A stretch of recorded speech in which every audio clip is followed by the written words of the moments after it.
नमस्कार साथियों, स्वागत है आपका न्यू बीइंग चैनल पर, जहां हम लाते हैं आपके लिए प्रेरणादायक कहानियां जो आपके दिल को छू जाएंगी और सोचने पर मजबूर कर देंगी।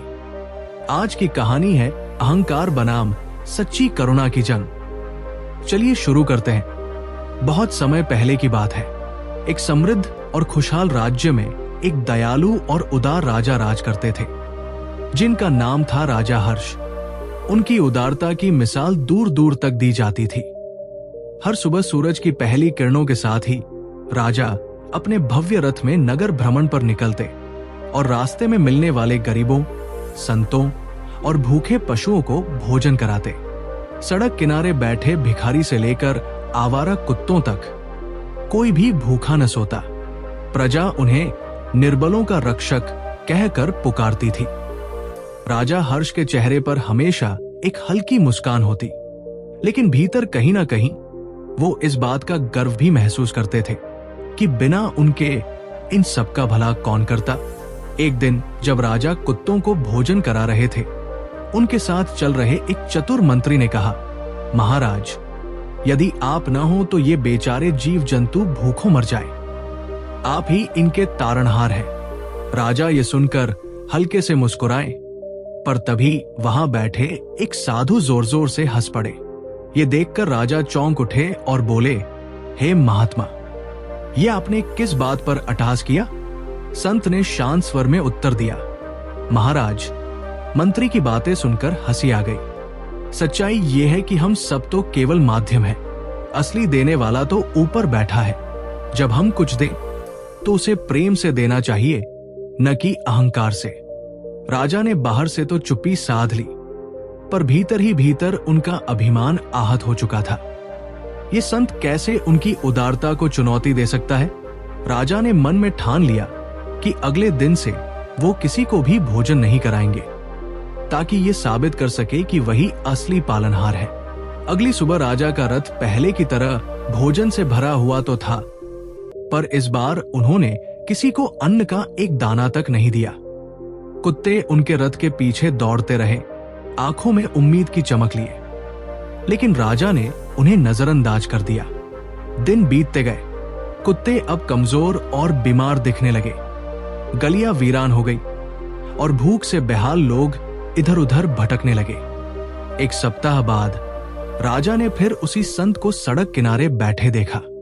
इस बार राजा ने गर्व से कहा, देखो महात्मा, मैंने इन कुत्तों को खाना नहीं दिया और वे भूख से मरने के कगार पर हैं। अब तो मानोगे ना कि उनका पालनहार मैं ही हूं। संत मुस्कुराए और बोले, महाराज, क्या आपने ये देखा कि वे अब भी जीवित हैं? जीवन और मृत्यु भी उसी ईश्वर के हाथों में है। दान का असली मतलब दिखावा करना नहीं है, बल्कि सच्चे प्रेम से देना है।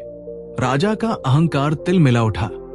वो इस संत को गलत साबित करने के लिए दृढ़ संकल्पित थे।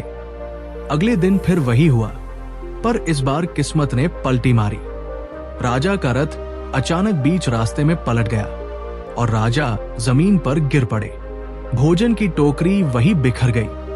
राजा के मन में डर समा गया कि शायद भूखे कुत्ते उन पर झपट पड़ेंगे, परंतु आश्चर्य, कुत्तों ने भोजन को नजरअंदाज कर राजा के पास आकर उनके घाव चाटने शुरू कर दिए। वे भोजन की जगह राजा की रक्षा कर रहे थे। तभी वही संत वहां आए और बोले, महाराज, देखिए, भूखे पेट होने के बावजूद इन जीवों ने भोजन को नहीं चुना, उन्होंने प्रेम को चुना। ये आपको इसलिए नहीं चाहते क्योंकि आप उन्हें खाना देते हैं, बल्कि इसलिए क्योंकि आपने कभी उनके प्रति करुणा दिखाई थी। आज आपके धन, रथ और सेना ने नहीं, बल्कि आपके भीतर के प्रेम ने आपकी रक्षा की है। ये सुनकर राजा हर्ष की आंखों में आंसू आ गए। उन्हें अपनी गलती का एहसास हुआ। उन्होंने संत के चरणों में झुककर कहा, आज मैंने समझा कि दान दिखावे के लिए नहीं, बल्कि सच्चे प्रेम और करुणा से किया जाना चाहिए। उस दिन के बाद राजा हर्ष पूरी तरह बदल गए। उन्होंने अहंकार छोड़कर प्रेम और समर्पण के साथ सेवा करना शुरू किया। उनके राज्य में खुशहाली और सद्भाव लौट आया। तो मित्रों, आज की ये कहानी हमें सिखाती है कि सच्ची उदारता कभी भी दिखावे के लिए नहीं होती। जो भी हम दे वो प्रेम से दे, बिना किसी घमंड के, क्योंकि जो प्रेम से दिया जाता है वो अनजाने में लौट कर आता है और वही हमारे असली रक्षक बनता है। अगर आपको ये कहानी पसंद आई हो तो न्यू बीइंग चैनल को लाइक करें, सब्सक्राइब करें और इस वीडियो को अपने दोस्तों के साथ शेयर जरूर करें। अगली बार फिर मिलेंगे एक नई सीख के साथ। धन्यवाद।